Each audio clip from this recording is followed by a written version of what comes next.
Hello everyone, welcome back to my channel the rational economist. Previous videos में हम लोग macro economics almost complete कर चुके थे। एक ही चैप्टर हमारा जो पेंडिंग था वो था foreign exchange rate. Without wasting a time अपना वीडियो स्टार्ट करते हैं। वीडियो शुरू करने से पहले चैनल को जरूर सब्सक्राइब कीजिए because I will be definitely providing you seriously powerful content. So let's start.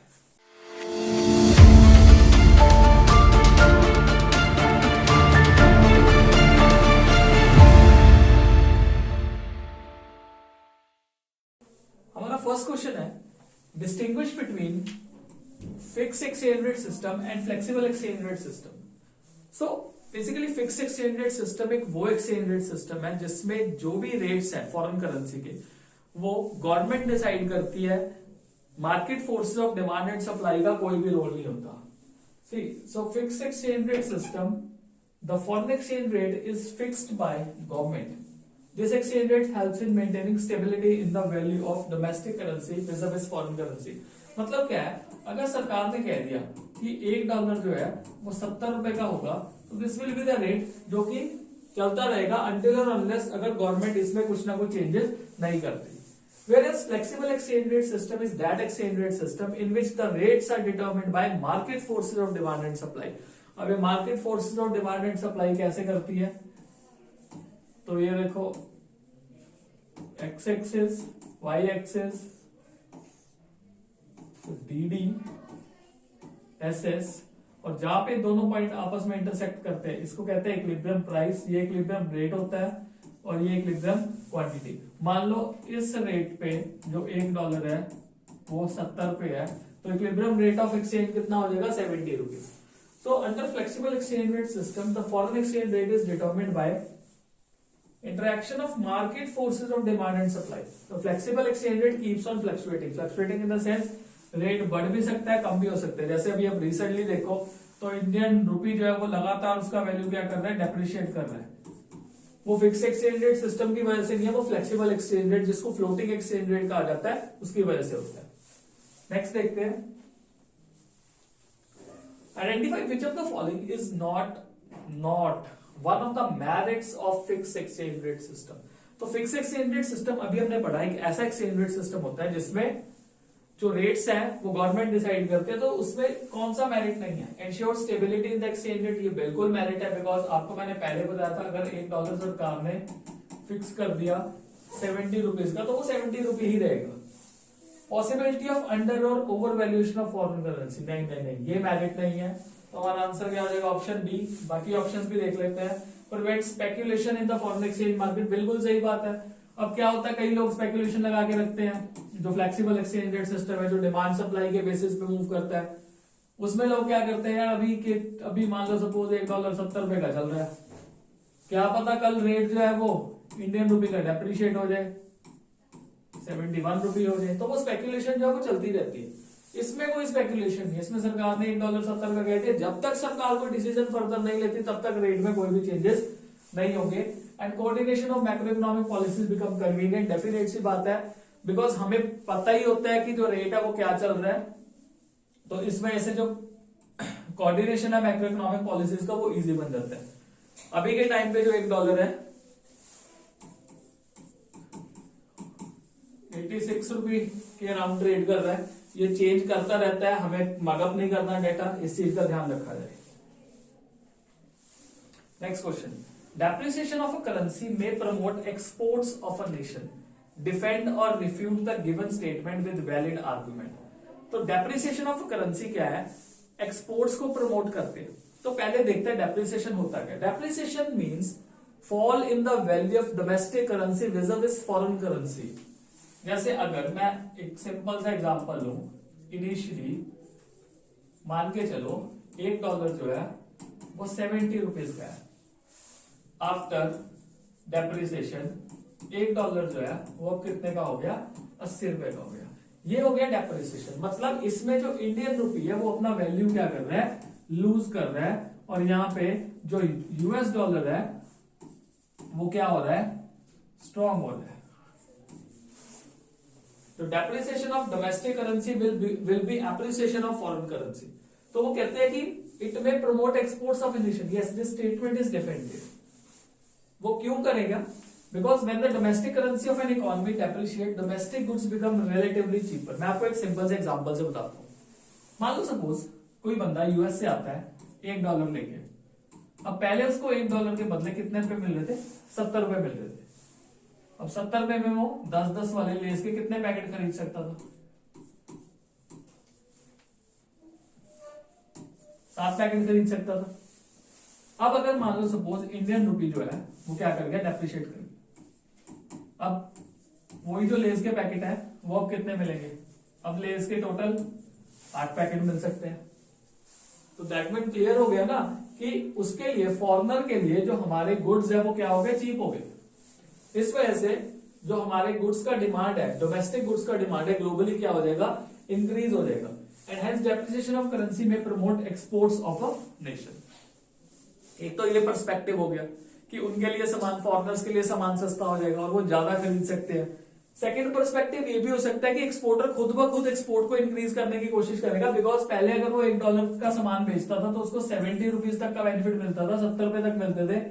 पर डेप्रिसिएशन होने के बाद $1 अगर फिर से $1 का सामान बेचेगा तो जब एक्सचेंज कराने जाएगा तो उसको 80 रुपए मिलेंगे, तो 10 रुपए का और ज्यादा उसको बेनिफिट हो जाएगा।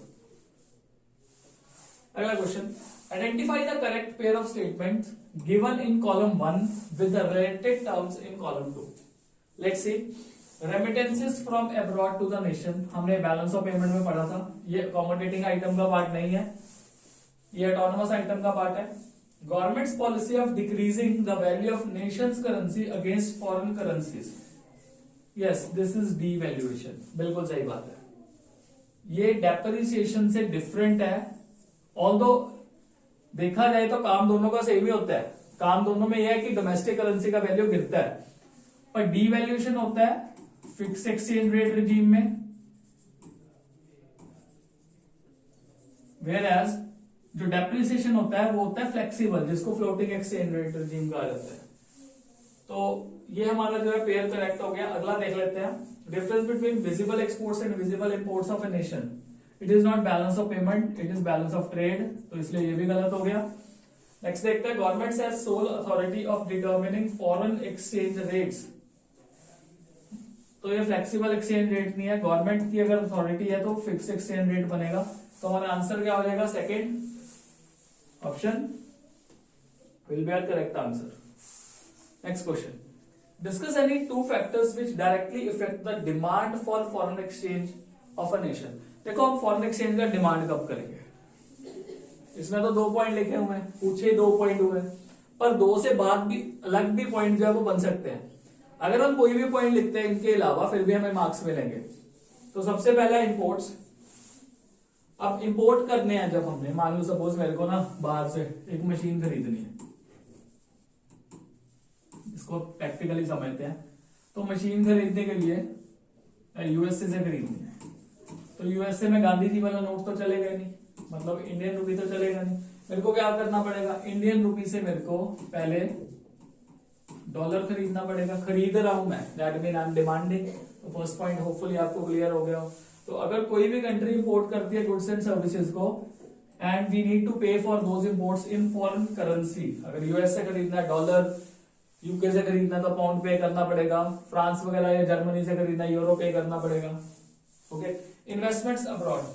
अब मेरा मानना, मान लो सपोज अब्रॉड में कोई इन्वेस्टमेंट कर दूं, क्या पता अच्छे दिन आ ही जाए।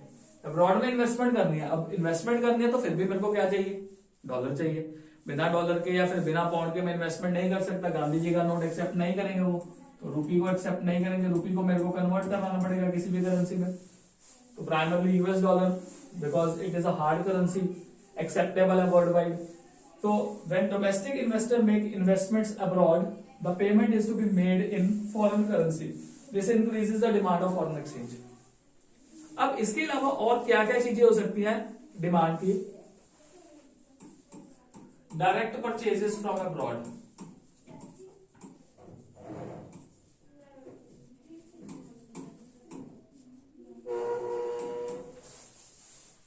पंजाबियों की फेवरेट डेस्टिनेशन कनाडा।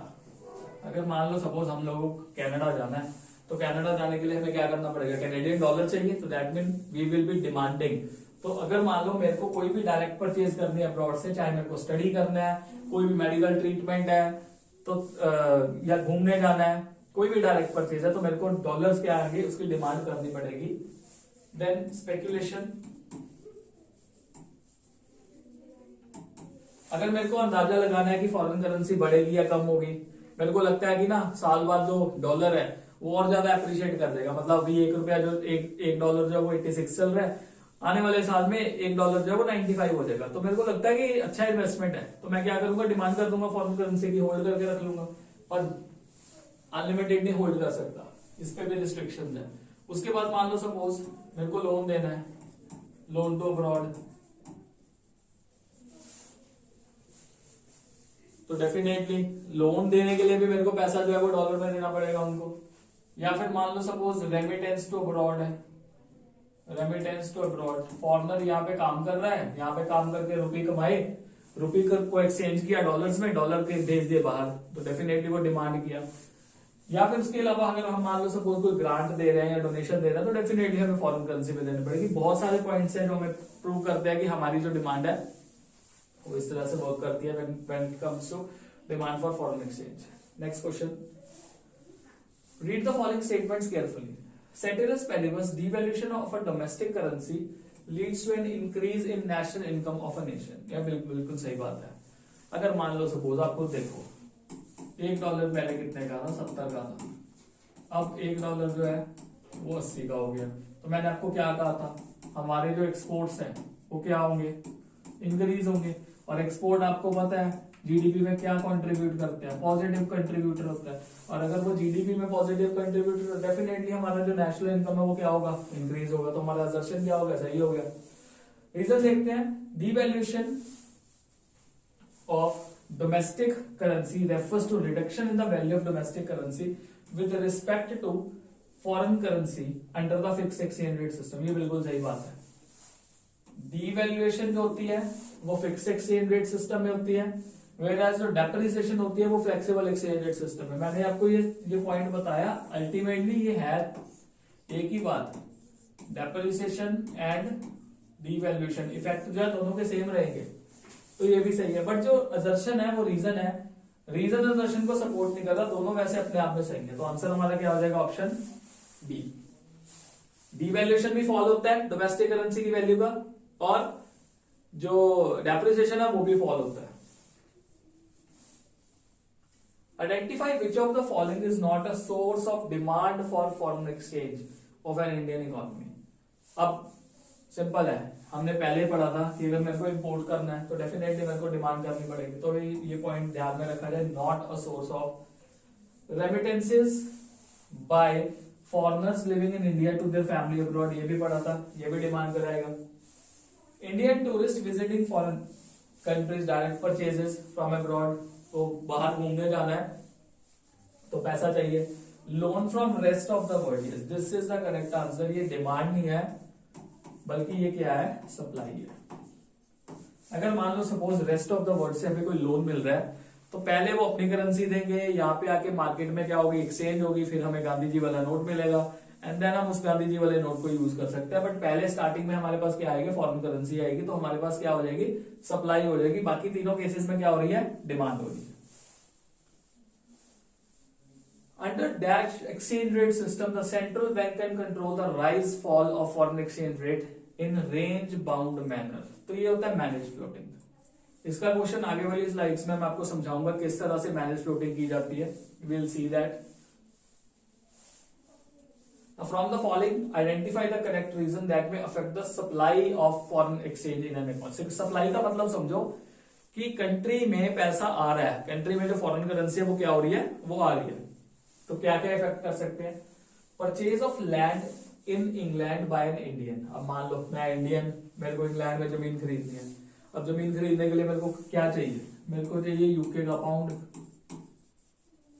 तो पाउंड लेके मैं कहां पे चला जाऊंगा, यूके, तो वो सप्लाई तो हुई नहीं, वो तो डिमांड होगी, तो पहला क्या हो गया, गलत हो गया। फॉरेन टूरिस्ट विजिटिंग ताजमहल, अब फॉरेनर कोई बंदा ताजमहल में आया, टिकट खरीद देगा, ऑल्दो इंडियन रुपी देगा, बट पहले तो वो अपनी करेंसी लेके आया होगा, डॉलर लेके आया होगा या फिर कोई भी और करेंसी लेके आया होगा, तो ये सप्लाई करेगी। Donation of 500 million from Microsoft, अब डोनेशन आ रही है, पैसा मतलब कहाँ पे आ रहा है, इंडिया में आ रहा है, तो ये भी सप्लाई करेगा। Indian student going to Australia for study, no. अगर इंडियन स्टूडेंट मान लो स्टडी के लिए ऑस्ट्रेलिया जाएगा तो वो डिमांड करेगा पैसे की कि मेरे को फॉरेन जो ऑस्ट्रेलियन डॉलर है वो दो, ऑस्ट्रेलियन डॉलर दूंगा तभी मैं आपकी फीस पे कर सकता हूँ, तो ये भी क्या हो जाएगा, डिमांड हो जाएगा। तो हमारा जो 2 and 3 है वो सही है, that mean option C is the correct answer, 2 and 3। अगला question, there exist a positive relationship between foreign exchange rate and supply of foreign exchange, do you agree with the given statement, justify your answer with valid arguments? Yes, we completely agree with this statement. Foreign exchange rate rise होता है, so when the foreign exchange rate rises, the goods in domestic market becomes relatively cheaper for the buyers of rest of the world, thereby increasing the international competitiveness of Indian exports. This raises demand for exports, which in turn may lead to increase in supply of foreign exchange and vice versa. मतलब अगर मान लो foreign exchange rate rise कर गया, $1 पहले जो था वो 70 का था, अब $1 कितने का हो गया, 80 का हो गया, तो इससे जो सप्लाई है वो बढ़ेगी। हम इसको ना एक डायग्राम से समझते हैं तो हमारे लिए ज्यादा इजी रहेगा। नीचे बनाते हैं,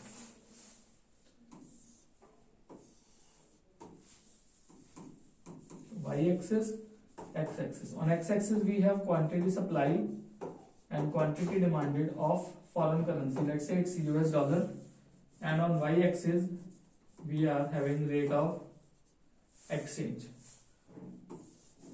तो काटा मार दिया, ये काटा क्या है, DD and SS, they both intersect each other at point E. Now this is called as the equilibrium point, OR is the equilibrium rate, OQ is the equilibrium quantity। तो इस रेट पे जो $1 है वो मान लो 70 पे चल रहा है। अब वो क्या कहते हैं, there exist a positive relationship between foreign exchange rate and supply. Positive मतलब अगर एक बढ़ रहा है तो दूसरा भी बढ़ेगा। मान लो सपोज हमने रेट बढ़ा दिया, रेट हो गया R1, R1 का मतलब है यहाँ पे जो $1 है कितने का हो गया, 80 रुपए का हो गया। अब आप खुद देखो, डिमांड आपकी इस पॉइंट पे है, सप्लाई आपकी इस पॉइंट पे है, this is the situation of excess supply. ये क्यों हुई, बिकॉज इंडियन करेंसी क्या हुई, डेप्रिशिएट हुई, फॉरेन करेंसी क्या हुई, एप्रिशिएट हुई। अब जब डेप्रिशिएट होगी तो आप खुद समझो, जो हमने सारा कुछ लिखा हुआ है, बायर्स के लिए गुड्स हमारे क्या हो जाएंगे, सस्ते हो जाएंगे, जो हमने प्रीवियस क्वेश्चन में ऑलरेडी पढ़ लिया। अब जब बायर के लिए गुड्स सस्ते हो जाएंगे तो बायर क्या करेगा, इंडियन मार्केट में सामान खरीदने आएगा, इंडियन मार्केट में सामान खरीदेगा तो आपको पता है हमारे एक्सपोर्ट जो है वो क्या होंगे, इंक्रीज होंगे। और अगर इसका उल्टा हो तो आप देख सकते हो, अगर रेट कम हो जाए तो सप्लाई भी क्या हो सकती है, कम, क्योंकि अगर रेट कम हुआ, मान लो सपोज इस डायग्राम से देख लेते हैं, तो वो रेट R0 हो गया, इस टाइम कम हुआ तो ये सप्लाई जो है वो क्या होगी, एक्सेस डिमांड में कन्वर्ट होगी। होपफुली पॉइंट क्लियर हो गया। नेक्स्ट क्वेश्चन देखते हैं। Under flexible exchange rate system the central bank does not intervene in the foreign exchange market, justify the given statement giving valid argument। बिल्कुल सही बात है। देखो फ्लेक्सिबल एक्सचेंज रेट सिस्टम एक वो एक्सचेंज रेट सिस्टम है जिसमें जो रेट्स हैं वो कौन डिटरमिन करता है, market forces of demand and supply determine करते हैं। जैसे मैंने आपको बताया था दैट ये डीडी हो गया फॉरेन करेंसी का, that is demand, and this is SS supply, OR is the rate of exchange, that means जो $1 है आपका कितना हो गया, 70 रुपए का हो गया। अब इसमें सेंट्रल बैंक का कोई भी इंटरवेंशन नहीं है, so it is through free market forces of demand and supply. Now equilibrium rate of exchange established at a point where quantity demanded and quantity supply of foreign exchange are equal, जो कि मैंने आपको बता दिया। In case of any disequilibrium, अगर मान लो disequilibrium होता है, डिसइक्विलिब्रियम इज द सिचुएशन, या तो वो सिचुएशन में आपकी जो सप्लाई है वो ज्यादा हो जाती है डिमांड से, या फिर आपकी जो डिमांड है वो ज्यादा रहती है सप्लाई से, ये डिसइक्विलिब्रियम का सिचुएशन है। तो ऑटोमेटिकली क्या होगा, it will bring exchange rate back to the equilibrium level. Now hence central bank does not have any active role to play in the determination of exchange rate under the flexible exchange rate system. अब मैं आपको ना ये point समझाता हूं, इसी diagram से करते हैं, बहुत आसान सा है। मान लो सपोज देखो कैसे ऑटो करेक्शन होता है, मान लो रेट बढ़ गया, अब जब रेट बढ़ा तो अब $1 कितने का हो गया, 80 का हो गया। अब इससे क्या सिचुएशन क्रिएट हुई, जो डिमांड है वो कम है और जो सप्लाई है वो क्या है, ज्यादा है, एक्सेस सप्लाई का सिनेरियो बन गया। अब होता क्या है, जब सप्लाई ज्यादा है डिमांड कम है, मान लो सपोज मेरे को पेन बेचना है, ओके, मेरे पास 5 पेन है, खरीदने वाला एक बंदा है, तो सप्लाई क्या होगी, ज्यादा होगी, पर डिमांड क्या होगी, कम होगी। मेरे को डिमांड क्रिएट करनी है, तो अल्टीमेटली क्या होगा, excess supply and less demand will create downward pressure on the rates, downward pressure create करेगा। और जब डाउनवर्ड प्रेशर क्रिएट करेगा, आप खुद समझो, अगर मान लो रेट जो है वो कम हो रहा है, तो अब हमने लॉ ऑफ डिमांड पढ़ा था, तो डिमांड ज्यादा हो जाएगी, और रेट अगर कम हो रहा है तो सप्लाई क्या हो जाएगी, कम हो जाएगी, बिकॉज इनका तो पॉजिटिव रिलेशन है और इनका इनडायरेक्ट रिलेशन है। तो सप्लाई यहाँ पे कम हो जाएगी और डिमांड यहाँ पे बढ़ जाएगी, दोबारा से इक्विलिब्रियम क्या हो जाएगा, रिस्टोर हो जाएगा। और अगर इसका उल्टा सिनेरियो देखिए, मान लो सपोज ये हमारे पास बन गया DDSS, तो ये इक्विलिब्रियम पॉइंट बन गया। अब मान लो ये हो गया इक्विलिब्रियम रेट, जहां पे $1.70 का है, ये इक्विलिब्रियम क्वांटिटी। अगर मान लो रेट कम हो जाए, वो 0 हो गया। अब जहां पे कम हुआ तो $1 अब कितने का हो गया, 60 रुपए का हो गया, समझे। अब जब डॉलर अब क्या हो गया, सस्ता हो गया, जो चीज सस्ती होती है उसकी डिमांड क्या होगी, by default law of demand देखा था हमने, ज्यादा होगी, बट सप्लाई क्या होगी, कम होगी। सप्लायर कहेगा मेरे को पहले 70 रुपए मिल रहे थे $1 के, अब मेरे को 60 रुपए मिल रहे हैं, मैं नहीं आता सप्लाई करने। अब इसमें क्या होगा, excess demand and less supply will create upward pressure, और जब अपवर्ड प्रेशर क्रिएट करेगा तो रेट इंक्रीज होगा, रेट बढ़ेगा तो डिमांड बाय डिफॉल्ट क्या हो जाएगी, कम हो जाएगी, और रेट इंक्रीज होगा तो सप्लाई क्या हो जाएगी, बढ़ जाएगी। इस तरह से जो ऑटोमेटिकली करेक्शंस है वो मार्केट में जो है वो चलती है। और ऐसा नहीं है कि सिर्फ फॉरेन एक्सचेंज और फॉरेन करेंसी को लेके ही है, बहुत सारी चीजों को लेकर ऑटो करेक्शंस जो है चलती है। हाँ, इसमें कुछ ना कुछ जो चेक्स है या चेक एंड बैलेंसेस है वो देखने पड़ते हैं, बट ओवरऑल देखा जाए तो flexible rates, flexible exchange rate system जो है वो वर्क करते हैं मार्केट में। Next question, identify which of the following is not a source of supply of foreign exchange for India, और this is important, not a source. Okay, let's see, export of goods and services abroad. मैंने मान लो suppose कोई सामान बेचा foreign में बेचा, that mean export किया, और फॉरेनर मेरे को पैसा देगा, पैसा पहले वो अपने उसके पास तो नहीं गांधी जी वाला नोट ना, लेट्स से इंडिया से मैंने अपने दोस्त को यूएसए में सामान बेचा, ओके। अब यूएसए में तो गांधी जी वाले नोट है नहीं, डॉलर है, तो वो डॉलर भेजेगा, यहां पे मैं एक्सचेंज करा दूंगा, तो वो सप्लाई हुई, सोर्स है सप्लाई का। Remittance by Indian worker working abroad, USA में वो काम कर रहा है, इंडिया में पैसा भेज रहा है, तो रेमिटेंस हो गया, तो फिर वो डॉलर भेजेगा, यहाँ पे आके एक्सचेंज होगी, सप्लाई हो गया। Imports of goods and services from abroad, अगर मान लो अब मेरे को यही सामान मंगवाना है बाहर से, तो सामान मंगवाने के लिए मेरे को इंडिया से बाहर, चाहे यूएसए में देख लो, मेरे को डॉलर्स भेजने पड़ेंगे। अब भेजने हैं तो मैं क्या करूंगा, डिमांड करूंगा, so this is not a source, तो हमारा आंसर क्या हो जाएगा, ऑप्शन सी। अगर मान लो फॉरेन डायरेक्ट इन्वेस्टमेंट्स आ रही है इंडिया में, मतलब इन्वेस्टमेंट्स इंडिया में आ रही है, दैट मीन फॉरेन करेंसी हमारे इंडिया में क्या होगी, इनफ्लो होगी। अगला क्वेश्चन गलत किया था हमने पहले, okay. 13th question, depreciation of domestic currency may lead to rise in exports, बिल्कुल सही बात है, हम ऑलरेडी डिस्कस कर चुके हैं। Depreciation is the fall in the value of domestic currency against foreign currency, तो $1 जो था 70 से कितने का हो गया, अब $1 कितने का हो गया, 80 का हो गया, तो इससे हमारे एक्सपोर्ट्स क्या होंगे, इंक्रीज होंगे। स्टेटमेंट 2 देखते हैं, due to depreciation Indian national rupee purchasing power, due to depreciation of Indian national rupee purchasing power of US dollar में इंक्रीज, बिल्कुल सही है, ये भी सही है। ये कैसे इंक्रीज हुई, इस एग्जांपल से देख सकते हो, पहले $1 के बदले कितने रुपए का सामान मिल सकता था, 70 का, अब डेप्रिसिएशन के बाद $1 के बदले कितने का सामान मिल पा रहा है, 80 का, तो परचेजिंग पावर US डॉलर की बाय डिफॉल्ट बढ़ेगी। इसका आंसर क्या होगा, option C, both statement 1 and 2 are true. अगला question, Central bank needs to intervene under the managed floating system. Do you agree with the given statement? Support your answer with valid reasons. Yes, बिल्कुल सही बात है.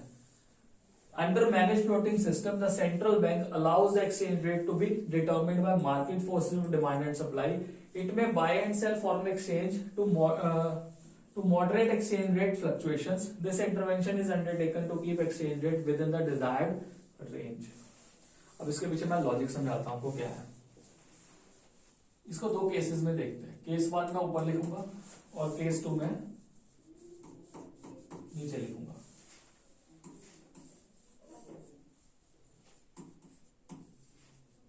John Cena, you can see me. Hopefully आप इसका नाम देख पा रहे हो.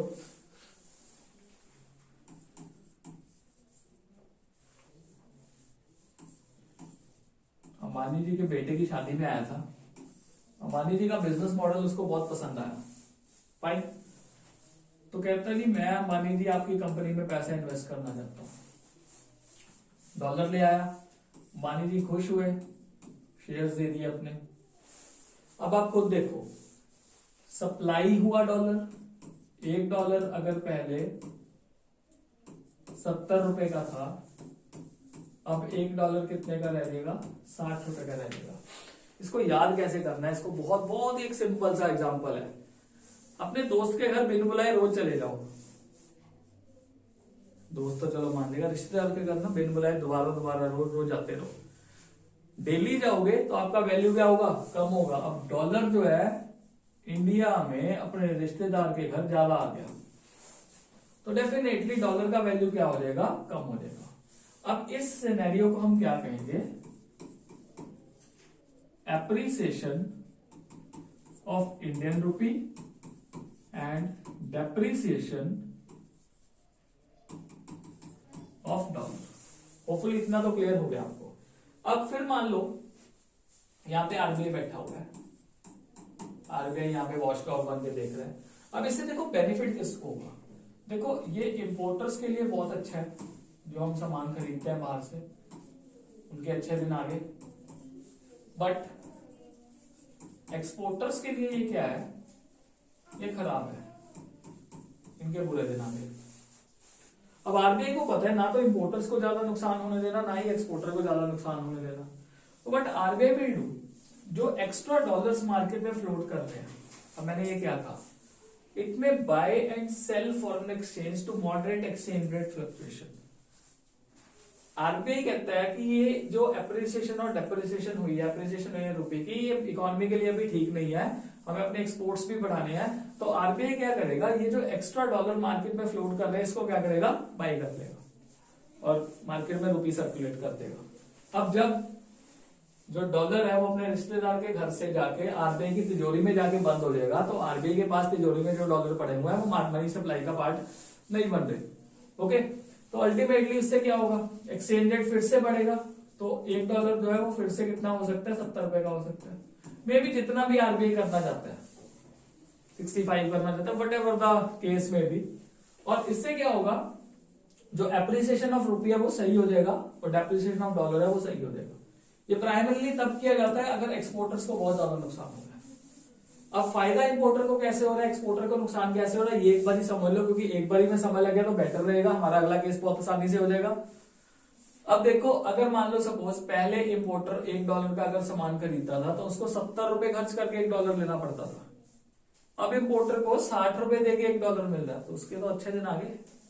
वेरएज एक्सपोर्टर के केस में क्या था? पहले $1 के बदले 70 रुपए मिल रहे थे, अब $1 के बदले 60 रुपए मिल रहे हैं, तो उसके लिए तो नुकसान हो गया. वो तो रोएगा बेचारा.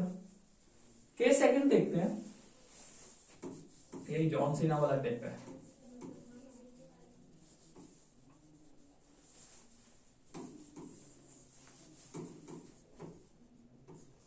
जॉन सीना को द ग्रेट खाली से टिप मिला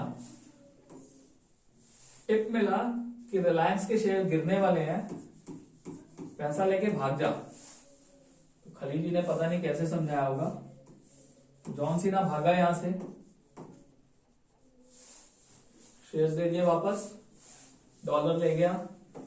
अब पहला जो $1 है मान लो 70 का चल रहा था, क्योंकि अब देखो अब डॉलर अपने रिश्तेदार के घर से गया, उड़ गया, सप्लाई कम हो गया। अगर सप्लाई कम होगा तो डॉलर क्या कहेगा, मेरी तो डिमांड थी, मैंने तो सप्लाई कम कर दी। अब इसका वैल्यू क्या हो जाएगा, डॉलर का वैल्यू यहाँ पे बढ़ जाएगा और रुपये का वैल्यू क्या हो जाएगा, कम हो जाएगा। इसको कहेंगे हम depreciation of rupee and appreciation of dollar. RBI अभी भी बैठा हुआ है, देख रहा है। आरबीआई कहता है एक्सेसिव वॉलेटिलिटी है, देखते हैं।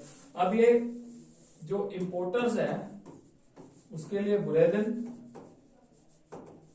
और जो एक्सपोर्टर है उसके लिए अच्छे दिन, वो आपको समझ लग जाएगा। क्योंकि इंपोर्टर जो है अब पहले $1 जो है वो 70 में खरीद रहा था, अब $1 80 में खरीद रहा है, तो नुकसान हो गया। एक्सपोर्टर को पहले $1 के बदले 70 मिल रहे थे, अब 80 मिल रहे, उसका फायदा हो गया। तो अल्टीमेटली देखा जाए तो एक्सपोर्टर का बेनिफिट है, इंपोर्टर का नुकसान है। अब इंपोर्ट बिल बढ़ रहे हैं, इंपोर्ट बिल बढ़ेगा तो बैलेंस ऑफ पेमेंट का क्राइसिस आ जाएगा, दिक्कत हर जगह पे खड़ी हुई है। अब आरबीआई इस केस में क्या करेगा, आरबीआई कहता है यार अब ना डॉलर देते हैं, पहले वो खरीद रहा था, लेके जा रहा था डॉलर, अब इस केस में क्या कर रहा है, डॉलर इकोनॉमी में वो पंप करेगा, डॉलर का सप्लाई बढ़ाया जाएगा। क्योंकि डॉलर का सप्लाई बढ़ेगा देन रुपए की डेप्रिसिएशन बच सकती है। हाँ, पिछले रिसेंट टाइम में आरबीआई ने कुछ डॉलर की पंपिंग की थी, थोड़ा बहुत एक्सचेंज रेट को सही करने, बिकॉज बहुत ज्यादा डेप्रिशिएट कर रहा था हमारा रुपी, अभी भी कर रहा है डेप्रिशिएट। उसके बेनिफिट्स भी हैं, ड्रॉबैक्स भी हैं। अगर हमारे एक्सपोर्ट्स ज्यादा होते तो उसका बहुत बेनिफिट मिल जाता, बट अभी के केस में हमारे एक्सपोर्ट्स या देश के इतने ज्यादा नहीं है। होपफुली ये क्वेश्चन समझ लग गया हो। मैंने इस क्वेश्चन को पूरा डिटेलिंग कर दिया है, although these things are not given in the books, but still it will be helpful for you. Suppose the price of 1 UK pound has increased from 70 to 80 rupee owing to market forces, मतलब market forces मतलब demand and supply की forces. This means the value of Indian currency has depreciated. अब 1 pound पहले 70 का था, अब 1 pound 80 का हो गया, दैट मींस हमारी करेंसी क्या हुई, डेप्रिशिएट हुई। और पाउंड क्या हुआ, कमेंट सेक्शन में जरूर बताना। India is taking huge leaps in the index of ease of doing business. As a result, many MNCs are shifting their production base to India. काफी सारा ease of doing business हो रहा है। ease of doing business में land acquisitions अच्छे से हो रही है, टैक्स में रिफॉर्म्स लाए जा रहे हैं, और भी बहुत सारी सिंगल विंडो फैसिलिटीज जो गवर्नमेंट प्रोवाइड कर रही है। इससे हमारा जो ease of doing business rank है वो ओवरऑल पूरी दुनिया में इंक्रीज हो रहा है, बहुत ज्यादा इंक्रीज हुआ है, जो कि अच्छा साइन है।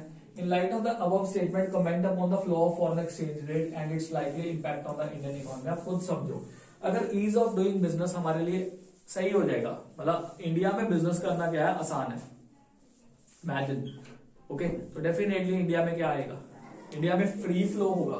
फ्री फ्लो किसका होगा, डॉलर्स का। लोग क्या करेंगे, इन्वेस्टमेंट्स करने आएंगे, एफडीआई लेके आएंगे, यहाँ पे एफआईआई लेके आएंगे, काफी सारा पैसा जो इंडिया में आएगा।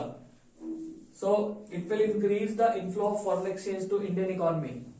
अब इससे क्या होगा, अब इंडिया में फॉरेन डायरेक्ट इन्वेस्टमेंट जो है वो इंक्रीज होगी, जिससे सप्लाई ऑफ फॉरेन एक्सचेंज क्या होगा, इंडिया में बढ़ेगा, leading to fall in the rate of foreign exchange, that is Indian rupee में एप्रिशिएट। मतलब वही बात है ना, जॉन सीना डॉलर लेके आ रहा है इंडिया में,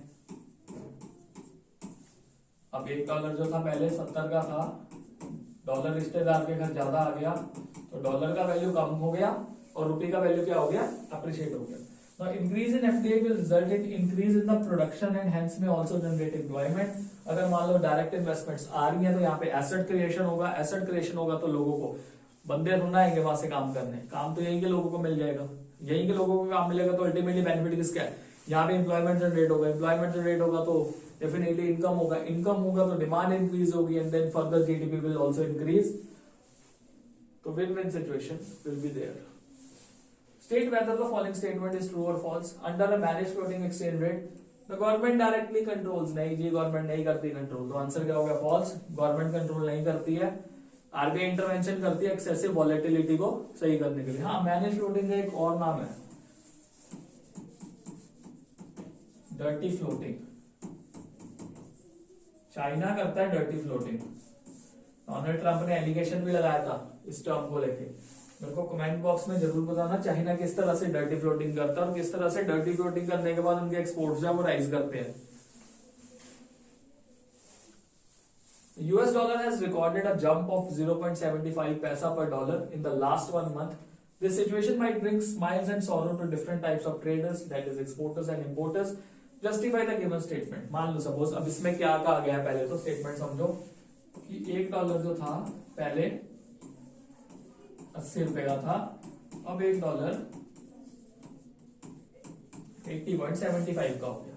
अब ये खुद देखो ये क्या है, ये डेप्रिसिएशन है, डेप्रिसिएशन ऑफ इंडियन रुपी है, मतलब रुपी जो है वो कमजोर हो गया कंपेयर टू डॉलर। अब ध्यान रखो रुपी कमजोर हुआ है, ये नहीं आप सोचोगे कि सर पहले तो $1 80 का मिलता था, अब $1 80.75 का 80.75 का मिल रहा है, तो रुपी का तो वैल्यू बढ़ गया। नो, रुपी का मॉनेटरी वैल्यू क्या हुआ, गिरा है, क्योंकि पहले $1 हम 80 में खरीद सकते थे, अभी $1 खरीदने के लिए 80.75 ज्यादा पैसे खर्च करने पड़ेंगे, इसलिए ये डेप्रिसिएशन है।